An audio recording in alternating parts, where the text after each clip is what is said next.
سگے بھائی اور سگی بہن کے درمیان بھی غلط کام اور کیجئے۔ اللہ کے نبی نے فرمایا بچے 10 سال کے ہو جائیں، لڑکا لڑکی بستر الگ کر دو۔ کبھی آپ نے غور کیا 10 سال کا بچہ بہت بڑا تو نہیں ہے، 10 سال کی بچی بہت بڑی تو نہیں ہے، ابھی ناسمجھ ہیں۔ اسلام 10 سال کی عمر سے بستر الگ کرنے کی تعلیم دے رہا ہے، اس لیے دے رہا ہے۔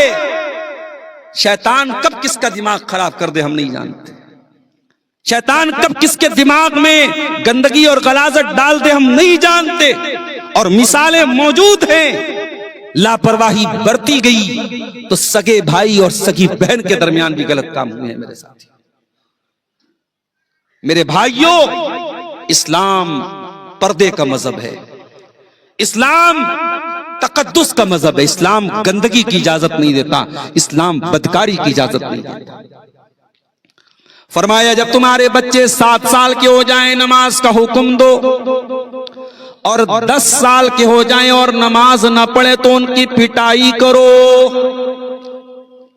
سوال یہ پیدا ہوتا ہے مولانا صاحب 10 سال کا بچہ تو بالغ نہیں ہے، 10 سال کی لڑکی تو نابالغ ہے، اور اسلام کے اندر جو احکام فرض ہوتے ہیں وہ تو بالغ ہونے کے بعد فرض ہوتے ہیں، نماز بالغ ہونے کے بعد، روزہ بالغ ہونے کے بعد۔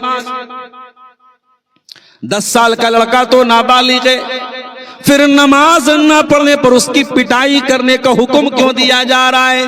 اسی لیے دیا جا رہا ہے جب وہ بچہ 10 سال کی عمر میں نماز کا پابند بن جائے گا، جب وہ 17 سال کا ہو جائے گا، جب وہ 20 سال کا ہو جائے گا اور فجر کی اذان کی آواز سنے گا تو آپ کو کہنا نہیں پڑے گا، وہ ٹھنڈے ٹھنڈے پانی سے، وہ گرم گرم پانی سے وضو بنا کر کے آٹومیٹک مسجد میں پہنچ جائے گا۔ تربیت تو کرو میرے پیارے ساتھی، ہم تربیت نہیں کرتے ہیں، ہمارے پاس اپنے بچوں کے لیے ٹائم ہی نہیں ہے، اور ہم کہتے صاحب ہم بڑے بیزی لوگ ہیں، ہمارے پاس اس لیے ٹائم نہیں، ہم تو رات دن کاروبار میں لگے رہتے ہیں، جاب میں لگے رہتے ہیں۔ معاف کرنا، جتنا بڑا بھی جاب ہو، جتنا بڑا بھی کاروبار ہو، اپنے بچوں کی تربیت سے آپ بچ نہیں سکتے، اس سے بھاگ نہیں سکتے میرے ساتھی۔ ہمارے ایک دوست ہیں، بہت دنوں تک وہ سعودی عرب میں رہتے تھے، الہ آباد کے رہنے والے ہیں، سعودی عرب میں رہتے تھے، ریاض میں رہتے تھے۔ وہ ڈیلی اپنے بچوں سے فون کرنا، حال چال لینا ان کا معمول تھا، اور نتیجہ یہ ہے کہ 3-4 سال تک سعودی عرب میں وہ رہے، اور آج بھی الحمدللہ ان کی بچی اور بچے سب ماشاءاللہ دیندار ہیں، دعائیں یاد ہیں، قرآن یاد ہیں، بچے ماشاءاللہ دیندار ہیں۔ آپ اگر بچوں کو ٹائم نہیں دیں گے میرے پیارے ساتھی، اگر آپ بچوں کی صحیح تربیت نہیں کریں گے، یہ بچے قیامت کے دن آپ کا گریبان پکڑ دیں گے، یہ بچے آپ کا گریبان پکڑ کے کہیں گے اللہ یہ میرا باپ تھا، یہ میری ماں تھی، اے اللہ۔ لڑکا بولے گا اے اللہ میں اگر کمانے میں پیچھے رہا تو میرے باپ نے میرا کالر پکڑا، میری کمائی کم رہی تو میرے باپ نے مجھ کو روکا ٹوکا۔ لڑکی کہے گی اللہ میں ایک دن اسکول نہ گئی، میری ماں نے مجھ کو روکا، میری ماں نے مجھ کو ٹوکا، لیکن باپ نے اور ماں نے کبھی نماز کے لیے نہیں ٹوکا، ماں نے کبھی لڑکی کو پردے کے لیے نہیں ٹوکا، ماں نے کبھی لڑکی سے یہ نہ پوچھا تو گھر میں لیٹ کیوں آئی، ماں نے لڑکی سے کبھی یہ نہیں پوچھا اسکول کی چھٹی تو 2 بجے ہوئی تو 4 بجے کیوں آئی، ماں نے کبھی لڑکی سے یہ نہ پوچھا تو سہیلی کے گھر رات میں رک کیوں گئی۔ یہ تربیت آپ کی ذمہ داری ہے میرے پیارے ساتھی۔ حضرت لقمان کو دیکھو، وہ بھی تو ایک باپ ہے، اپنے بچے کو نصیحت کرتے ہیں، اور لقمان کی یہ نصیحت اتنی قیمتی ہوتی ہے کہ اللہ تعالیٰ قرآن میں حضرت لقمان کی نصیحتوں کو بیان کرتا ہے۔ حضرت لقمان اپنے بچے سے کہتے ہیں یا بنی لا تشرک باللہ ان الشرک لظلم عظیم، اے میرے بچے تو اللہ کے ساتھ کبھی شرک نہ کرنا، اے میرے بچے دنیا کا سب سے بڑا انیائے، سب سے بڑا ظلم اللہ کے ساتھ شرک کرنا ہے۔ پہلا حق جو حضرت لقمان اپنے بچوں کو بتا رہے ہیں، اللہ کے ساتھ تو شرک مت کرنا۔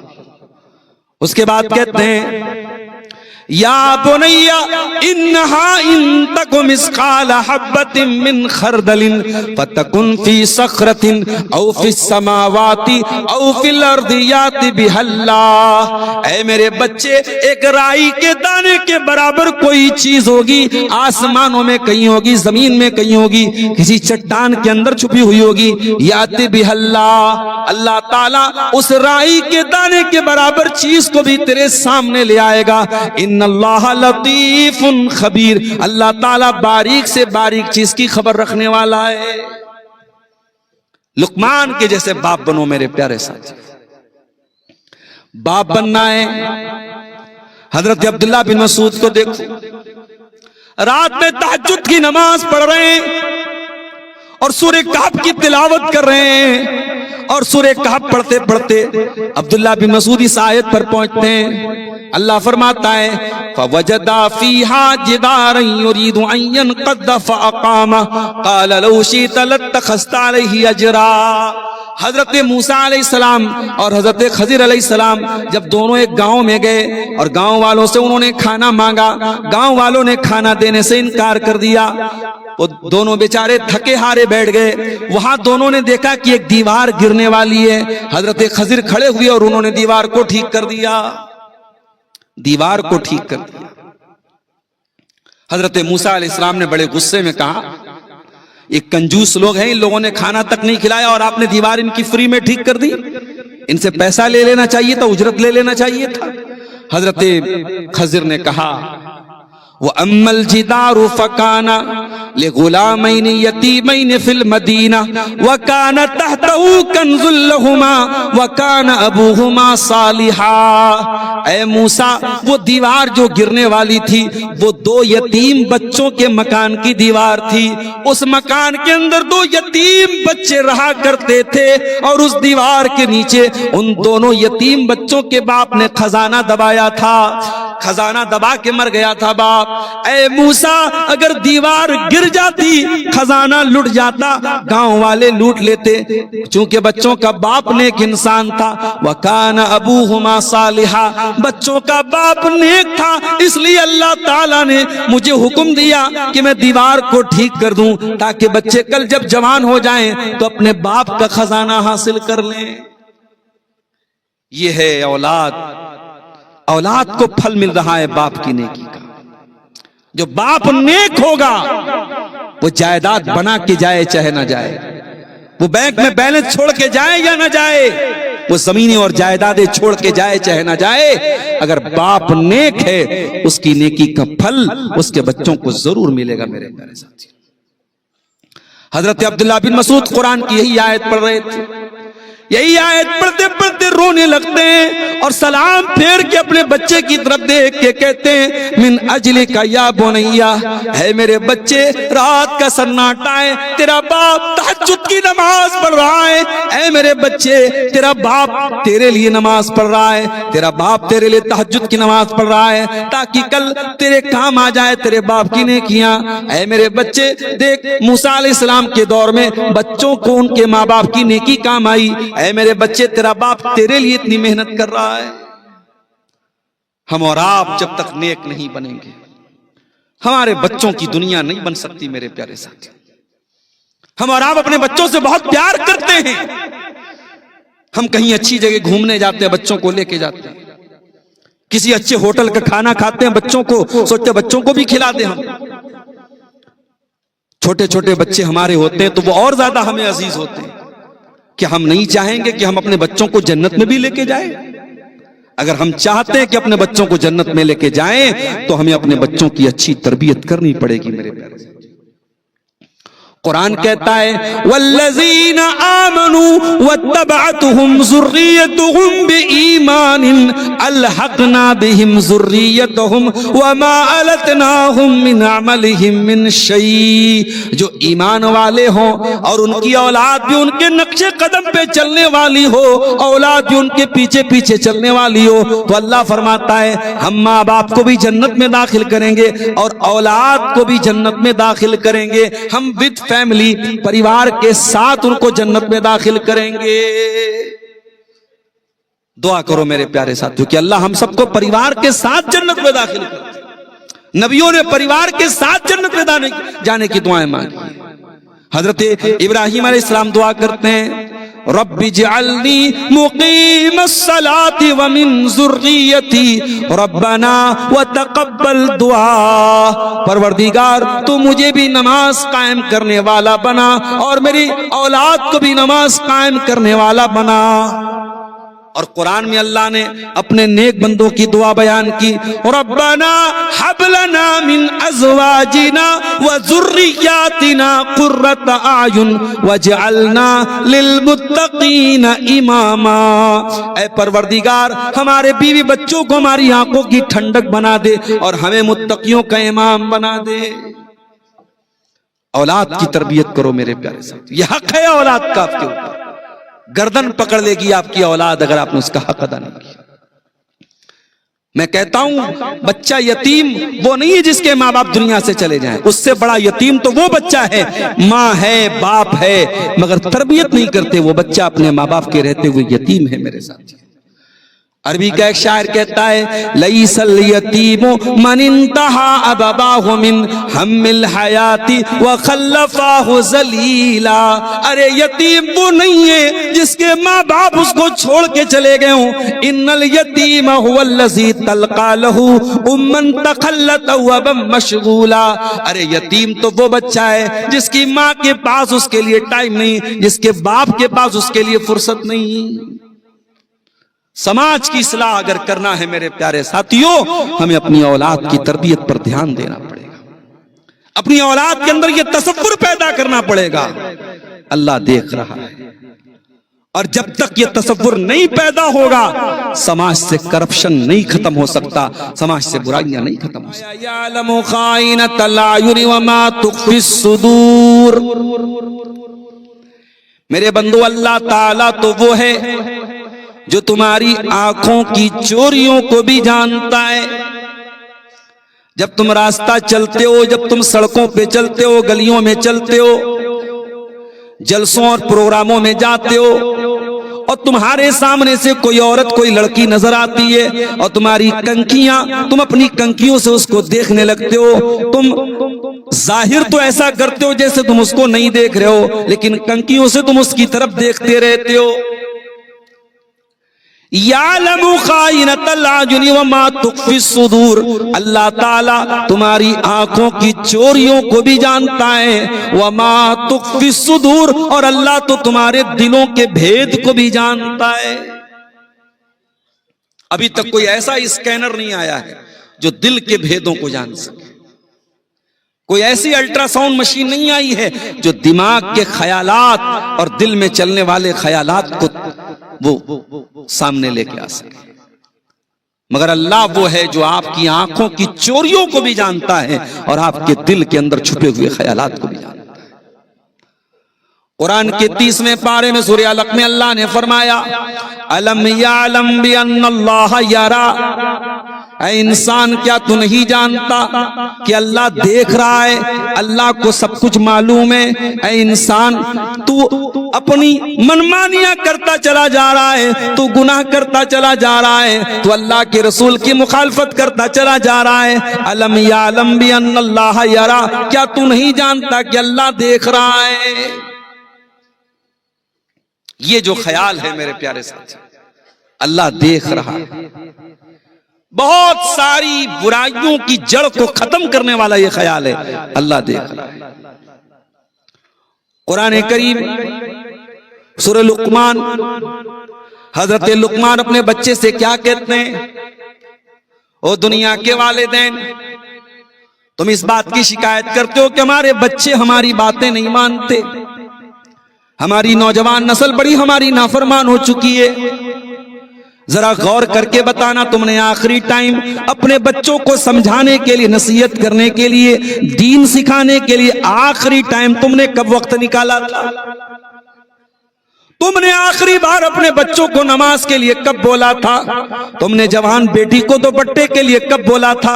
او لوگو، تمہارے پاس جب اپنے بچوں کی تربیت کے لیے ٹائم نہیں ہے تو تمہیں اس شکایت کا کوئی حق نہیں ہے کہ ہمارے بچے ہماری نافرمانی کرتے ہیں۔